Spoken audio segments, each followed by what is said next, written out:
முதல் நாள் முதல் கையெழுத்து உங்களுக்கு நினைவிருக்கும் என்று நான் கருதுகிறேன். மகளிர் எல்லாரும் கட்டணம் இல்லாமல் விடியல் பயணம் செய்யலாம்னு உத்தரவிட்டான். அதை தொடர்ந்து திராவிட மாடல் ஆட்சியில் செய்யப்பட்டிருக்கக்கூடிய திட்டங்களை தலைப்புச் செய்திகளாக நான் சொல்லுகிறேன். 1,31,00,000 மகளிருக்கு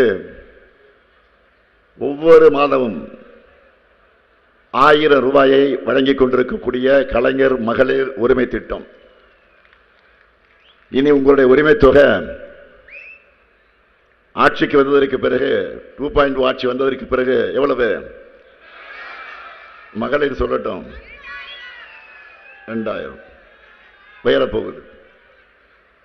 அரசு பள்ளியில் படிச்சு காலேஜ் போகக்கூடிய மாணவ மாணவிகளுக்கு மாதம் 1000 ரூபாய் வழங்கும் புதுமை பெண் மற்றும் தமிழ் புதல்வன் திட்டம்.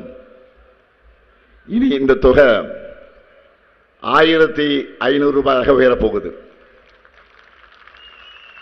19 லட்சம் பள்ளி மாணவர்கள் சூடா சுவையா சத்தான உணவை வழங்கக்கூடிய காலை உணவு திட்டம்.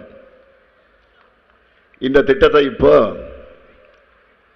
5ஆம் வகுப்பு வரை வழங்கிக் கொண்டிருக்கிறோம். 2.0 ஆட்சி வந்ததற்கு பிறகு 8ஆம் வகுப்பு வரை விரிவாக்க செய்ய போறோம். அது மட்டுமல்ல,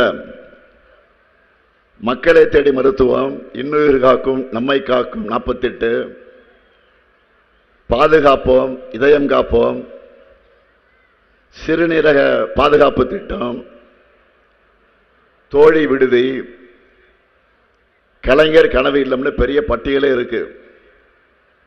ஆனா இப்படி சொல்லிக்கிற அளவுக்கு பழனிசாமி கிட்ட சாதனைகள்னு ஏதாவது இருக்கா? ஏதாவது ஒண்ணு சொல்ல முடியுமா? சூடு சுரணை இல்லாம தமிழ்நாட்டுடைய உரிமைகளை விட்டு கொடுத்து அடிமையாக இருப்பதுதான் தன்னுடைய வாழ்நாள் பெருமையாக அவர் நினைக்கிறார்.